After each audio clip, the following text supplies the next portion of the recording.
Баршаңызға сәлем достар, бүгін сіздермен бірге осындай бананы в шоколаде дайындайтын боламыз. Ең алдымен бананымызды тазалап алатын боламыз. Енді банандарымызды 3 немесе 2 бөлікке бөліп алатын боламыз. Енді ерітілген шоколадты дайындап алатын боламыз. Ол үшін бізге осындай маечка қажет, не болмаса кондитерлік мешокты пайдалансаңыз да болады. Енді осылай стаканға салып, үстінен қалаған шоколадыңызды пайдалансаңыз болады. Мен Қазақстан шоколадын пайдаландым.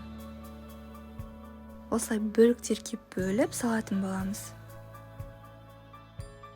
Енді ыдысымызда суымызды қайнатып алып, шоколадымызды салып, ертіп алатын боламыз.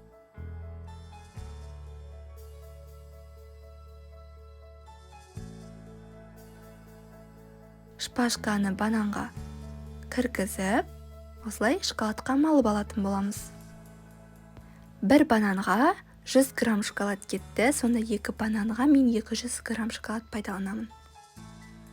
Енді қалауыңызша безендіресіз, мен майдаланған жаңғақ себетін боламын.